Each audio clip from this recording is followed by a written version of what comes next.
Hello friends, welcome to lesson 2, Gender as Social Construction, Part B.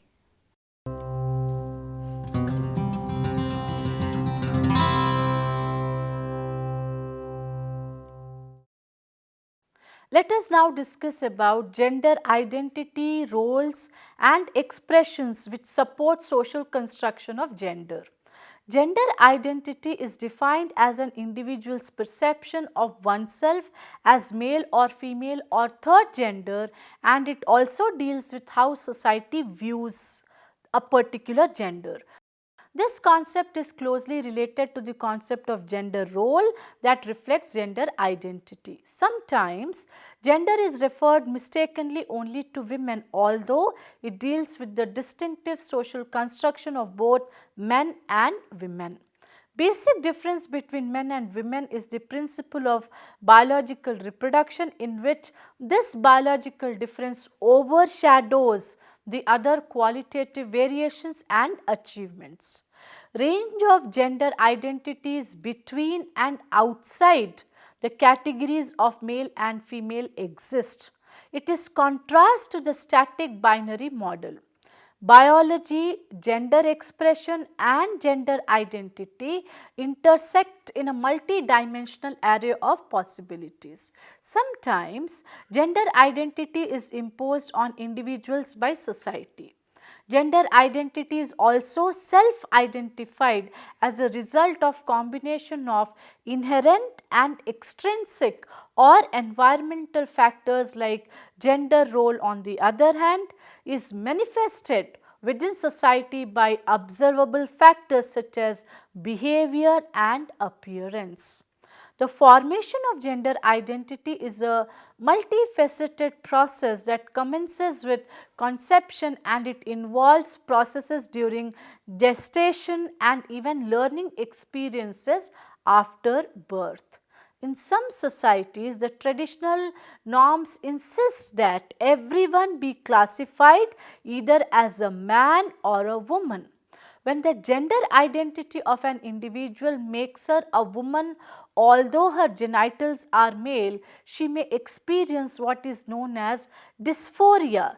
That means a profound depression caused by experience of herself as a woman and her lack of phallus. Gender role is normally an external expression of gender identity. Majority of the people believe that gender identity and gender role are in accord. Sometimes cultural differences proliferate in expression of one's gender role, but in some other societies such fine distinction is accepted, since gender norms can play a part in describing gender identity. Gender expression refers to the ways in which people externally communicate their gender identity through behavior, clothing, haircut, voice and other forms of presentation. Gender role is the set of roles, activities, expectations and behaviors assigned to females and males by society. It is completely different from the sexual orientation.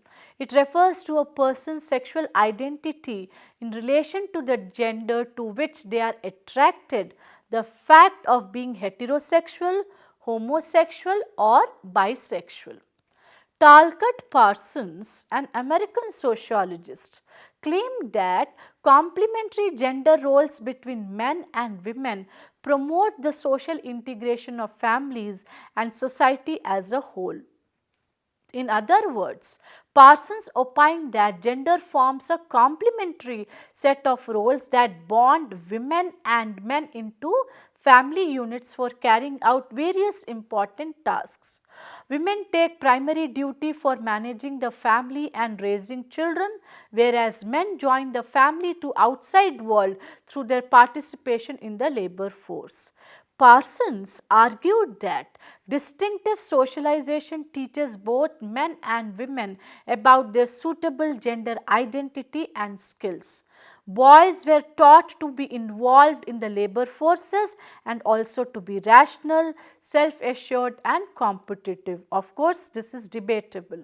On the other hand, girls were taught to be absorbed in the process of child rearing, domestic chores and being sensitive. The processes of socialization facilitate children to learn and internalize the norms and values of the family, community and society and learn to perform their respective roles. Both boys and girls were nurtured to become men and women through socialization in child rearing, family beliefs, education, various jobs or service and cultural practices. Gender role deals with different responsibilities and expectations that society defines and allocates to men and women.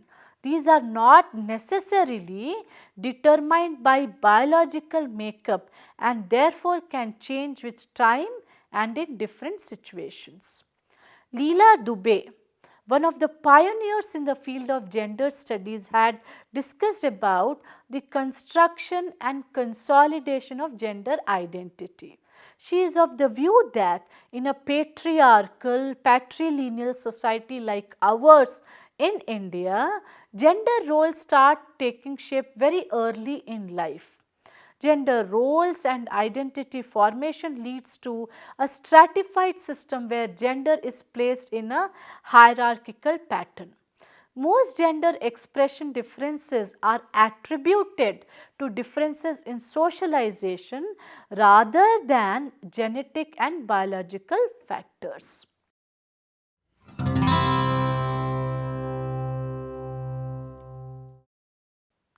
Gender ideology. Ideology is that set of ideas and beliefs which seek to articulate the basic values of group of people, what they cherish for themselves and for others to the distribution of power in society.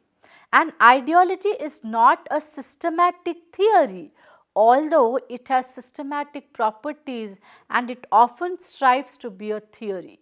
It may or may not succeed in articulating basic values to the distribution of power, but such articulation is part of its purpose and design. Gender ideologies describe as how a person identifies herself and himself with regard to marital and family roles that are traditionally linked to gender. In other words, gender ideology may refer to the value of distinctive roles, rights and tasks for men and women in their respective society. Sometimes it deals with the prevailing legitimate gender inequality based on caste, class, tribe and other factors. In view of Henri Berthelot's idea on ideology, it can be argued that gender ideology is also part of beliefs that sustain gender stratification.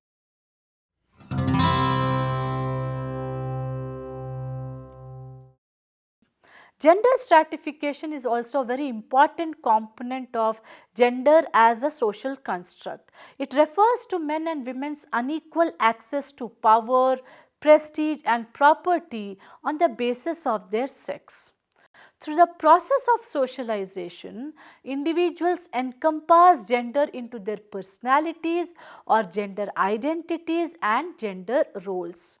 In the context of patriarchal Indian society, men are given more power and resources as compared to women. Gender becomes an important dimension of social stratification.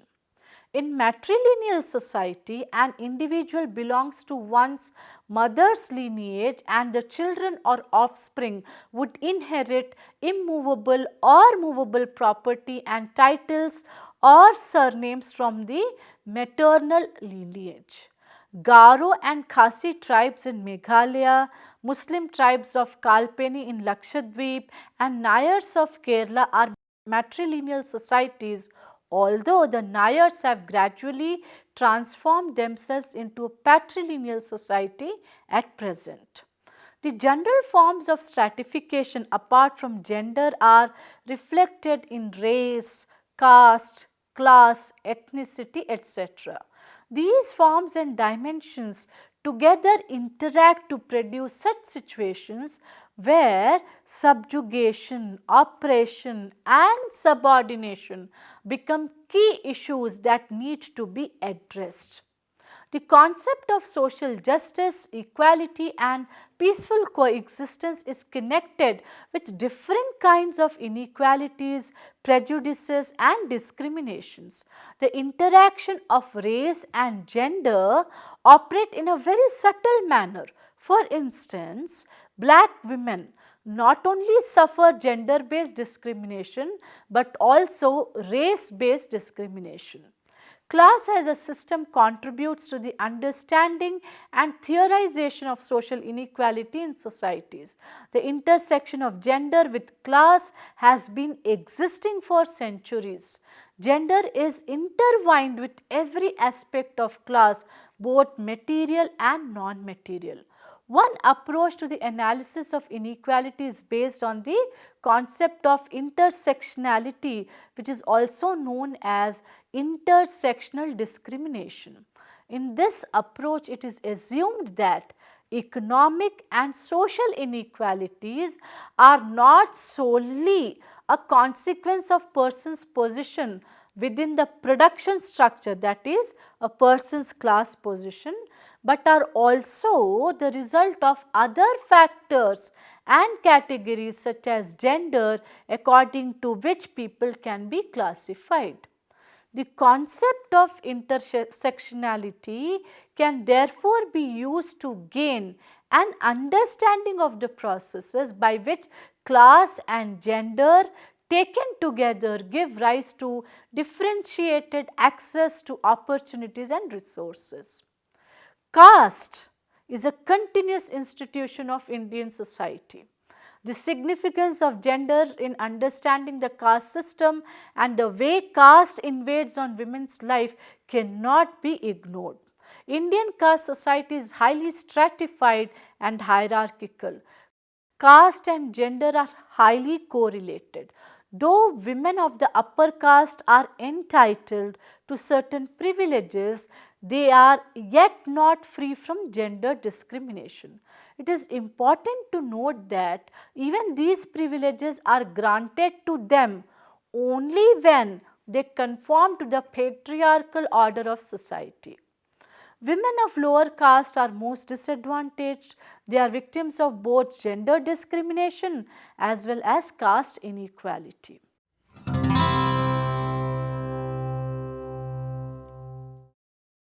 Friends, let us now discuss about social embodiment of the gender, which is a concept clearly reflecting social construction of gender. Embodiment is defined as the ways in which cultural ideals of gender in a given society create expectations for and influence the form of our bodies. Embodiment asks us to remember that our bodies and minds are not separate but connected. There is a bidirectional relationship between biology and culture. By embodying socially determined gender roles, we reinforce cultural ideals and simultaneously shape both temporarily and permanently our bodies, which then perpetuates the cultural ideal. There is more variation in body type within the male and female sexes than there is between the two sexes. However, embodiment exaggerates the perceived bodily differences between gender categories. Social embodiment for both men and women is variable across cultures and over time. For example, women embodying gender norms across cultures include foot binding practices in Chinese culture, neck rings in African and Asian cultures, and corsets in Western cultures. Another interesting phenomenon has been the practice of wearing high heels, which shifted from a masculine fashion to a feminine fashion over a period of time. Every society has different roles for male and female members to follow. Thus, members learn to carry out their feminine or masculine role much in the way as every society has its own language. From the time of infancy till old age, one learns about and practices the particular ways of being masculine and feminine that the family and society prescribes. However, these roles can change and do change over time, place, region, class, caste and geographical location.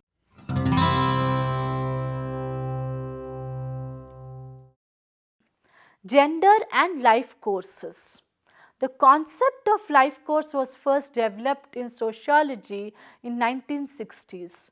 Glenn Elder was one of the early authors to write about a life course perspective and continues to be one of the driving forces behind its development. He defined life course as a multi-level phenomenon changing, ranging from structural pathways through social institutions and organizations to the social trajectories of individuals and their developmental pathways. Gender relations cannot be assumed to be static over the life course, since life transitions, age-based norms and physiological changes all impact on the way gender roles are constructed and gender identities experienced. Therefore, a life course perspective has the potential to direct attention to situation of women and men at various times in their lives. The world of men and women are different in terms of work, mobility, status, condition, position, work, wealth, education, nutrition, marriage relations and practically everything. Understanding the concept of gender and life course is essential to our understanding of how various events, activities and processes affect lives of boys and girls, men and women in different ways in different societies, on account of which they learn masculine and feminine behavior.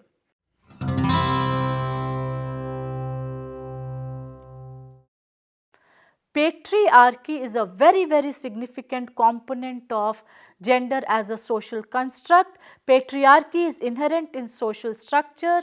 It is defined as a system of social structure and practices in which men dominate, oppress and exploit women. Based on this social structure, men dominate and exploit women and their action get legitimized by the existing structure through institutions like family, kinship, marriage, religion, class, caste, race, etc. Patriarchy envisages within itself a form of power relation between men and women. In this relationship, a hierarchy exists that places men in an advantageous position, and this makes a complete recipe for female exploitation. In a more literal sense, patriarchy denotes the rule of a father in a male dominated family. This rule emerges from an unequal resource distribution like land, which is invariably inherited by the male line of descent. This control over the resources later gets translated into control over the production and reproduction of women. Feminism as an ideology has always tried to deal with the question and conception of patriarchy. There are different philosophical traditions in feminism that conceptualize patriarchy differently. Prominent among them are liberal feminism, Marxist feminism, radical feminism. Liberal feminism is based on the philosophy of individual rights. These different traditions are discussed more in detail in our forthcoming sessions.